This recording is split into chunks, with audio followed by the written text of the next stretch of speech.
Hello everyone, this is Priya Mina, Assistant Professor Physics, Government Girls College Sirohi.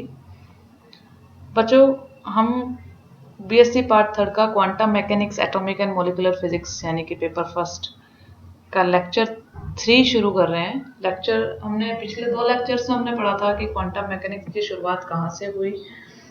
दूसरे lecture में हमने पढ़ा था कि ब्लैक बॉडी जो है उसके बारे में पढ़ा था, यानी कृष्णिका के विकिरण वक्र के बारे में पढ़ा था। आज हम पढ़ेंगे, जो टॉपिक है वो हम पढ़ेंगे Planck's quantum concept and radiation law, Planck का क्वांटम सिद्धांत एवं विकिरण नियम। कि क्वांटम मैकेनिक्स के जो कृष्णिका का जो वितरण वक्र था वो प्लांक्स ने किस तरह से क्वांटम मैकेनिक्स के आधार पर उसे सत्यापित किया। हमने देखा था पिछले लेक्चर में कि वीन और रिले जीन्स ने जो प्रयोग किए थे वो असफल रहे थे क्योंकि क्लासिकल मैकेनिक्स पर आधारित थे। हम देखेंगे आज कि प्लांक ने किस तरह से क्वांटम थ्योरी दी, क्वांटम का कंसेप्ट दिया। सबसे पहले आता है, प्लांक ने डिस्ट्रीब्यूशन लॉ को एक्सप्लेन करने के लिए 1900 में एक परिकल्पना दी जिसे हम रिवोल्यूशनरी हाइपोथेसिस कहते हैं। उसके अनुसार energy radiating from an atom is a solid emits energy. इसका मतलब जो एटम से जो एनर्जी रेडिएट होती है, विकिरण जो निकलते हैं वो डिस्क्रीट होते हैं, क्वांटा के रूप में होते हैं, सतत रूप से नहीं होते हैं, कि हमने पिछले लेक्चर में पढ़ा था। और the energy of an individual quantum being equal to H nu, और हर एक क्वांटा की जो एनर्जी होती है, जो ऊर्जा होती है, वो एच न्यू के इक्वल होती है। ये एच जो है यहाँ पर, ये आपका प्लांक का कांस्टेंट होता है, और जो न्यू होती है वो मिनिमम एनर्जी होती है रेडिएट की, क्योंकि इसने न्यू जो होती है एनर्जी होती है। प्लांक ने ये बताया कि जो ब्लैक बॉडी होती है उसके अंदर क्या होते हैं, सरल आवर्ती दोलक होते हैं। तो वो जो दोलक होते हैं वो एनर्जी रेडिएट करते रहते हैं। उन दोलक की जो फ्रिक्वेंसी होती है, आवृत्ति होती है, वही यहाँ पर न्यू होती है। अगला है प्लांक रेडिएशन लॉ, प्लांक का विकिरण नियम। इसमें हम पढ़ते हैं, a chamber containing black body radiations also contains SHO simple harmonic oscillator. एक चैम्बर है जो कि कृष्णिका के विकिरण जिसमें होते हैं, वो एक सरल आवर्ती दोलक भी होता है उसमें, जो कि हर एक संभव आवृत्ति पर दोलन करता है। दूसरा है, an oscillator can not have any general energy but only energy is given by. ये जो ऑसिलेटर होते हैं इनकी एनर्जी जो होती है, कोई भी जनरल एनर्जी हो सकती है। हम लगाते हैं डिस्क्रीट एनर्जी होती है, तो इसकी जो एनर्जी हमने जैसे पहले बताया कि ऑसिलेटर की जो एनर्जी होती है वो क्या होती है, E equals to H into nu. तो यहाँ पर ये जो एनर्जी है वो क्या होती है, E equals to N H nu. N यहाँ पर क्या है, कोई भी इंटीजर है, हम 1 2 3 4 इस तरह से लेके ऑसिलेटर्स की एनर्जी निकाल सकते हैं। तीसरा है, द ऑसिलेटर एमिट और absorb energy when it oscillate between one level to another. कोई भी ऑसिलेटर जो होता है वो एनर्जी को उत्सर्जित या अवशोषित तभी करता है जब वो एक लेवल से दूसरे लेवल में ऑसिलेट करता है या फिर दोलन करता है। The oscillator is said to be in a stationary state. एक ऑसिलेटर दोलक जो होता है वो स्टेशनरी स्टेट में कहलाता है, और इन quantum state of energy when it remains only one orbit. अगर कोई भी जो ऑसिलेटर है वो सिर्फ एक ही ऑर्बिट में स्टेट है, या फिर ऑसिलेट नहीं कर रहा है, या फिर वो एक दूसरे लेवल में ट्रांसफर नहीं हो रहा है, तो किसी प्रकार की कोई एनर्जी एमिट नहीं करता और वो स्टेशनरी स्टेट में कहलाता है। The emission or absorption of the energy occurs only when oscillator jumps from one energy state to another. उत्सर्जन और अवशोषण तभी एनर्जी का तभी संभव होता है जबकि दोलक जो है वो एक एनर्जी स्टेट से दूसरी एनर्जी स्टेट में दोलन करता है या फिर जंप करता है। तो इससे हम जो एनर्जी है उसकी किस तरह से निकालते हैं, जैसे पहली जो स्टेट है उसमें एनर्जी मान लीजिए E1 is equals to N1 H nu. दूसरी स्टेट में एनर्जी कितनी है, E2 into H into nu. तो फिर हमारी उसकी एनर्जी कितनी हो जाएगी, E2 minus E1 is equals to N2 minus N1 H into nu. On the basis of quantum theory, Planck obtained the formula for an average energy of an oscillator. Quantum theory को ध्यान में रखते हुए Planck ने जो दोलक की माध्य ऊर्जा का जो फॉर्मूला दिया, एवरेज एनर्जी दी दोलक की, वो उसने क्या दी, इसको हम डिनोट करते हैं ई बार से, जो कि एवरेज एनर्जी होती है ऑसिलेटर की। E bar is equals to H into nu upon E की power H nu upon K T minus 1। ठीक है, ये तो हो गई इसकी दोलकों की माध्य ऊर्जा यानी कि average energy. And number of oscillators पर यूनिट वॉल्यूम, एकांक आयतन में ऑसिलेटर्स की संख्या यानी कि दोलकों की संख्या एक फ्रीक्वेंसी रेंज में ले ली उसने न्यू और न्यू प्लस डी न्यू की फॉर्म में। तो ये उसने दी number of oscillators n is equals to 8 pi nu square D nu upon C cube.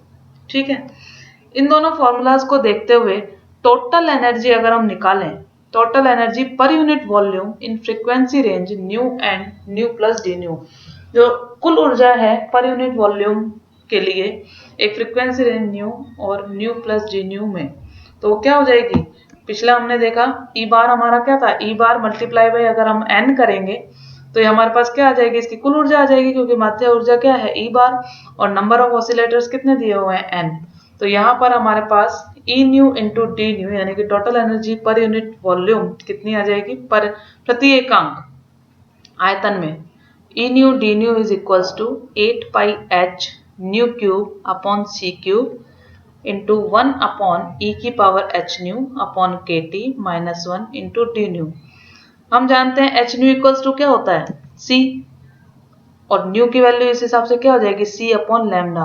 तो अगर हम यहाँ पे पुट करें तो न्यू की ये जो फॉर्मूला हमारा ई न्यू डी न्यू है, इसे हम लैम्डा की फॉर्म में लिखें, यानी कि न्यू की जगह सी अपॉन लैम्डा अगर हम पुट करें तो ये लैम्डा की फॉर्म में फॉर्मूला क्या हो जाएगा, E lambda D lambda is equals to 8 pi H C upon lambda की पावर 5 इंटू 1 अपॉन ई की power H C upon lambda K T minus 1 T lambda.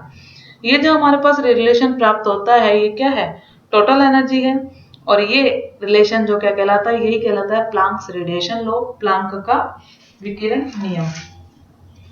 अब प्लांक का जो विकिरण नियम है, इसने क्वांटम जो ब्लैक बॉडी है उसका विकिरण का जो वितरण वक्र था वो किस तरह से डिफाइन किया, उसे हम इधर देखेंगे। ये तो हमारे पास क्या आ गया, प्लांक का विकिरण नियम आ गया। अब हम इसको डिस्कस करेंगे और इसकी विवेचना करेंगे। तो हमारे पास नेक्स्ट टॉपिक आता है discussion of Planck's law, Planck के विकिरण नियम की विवेचना।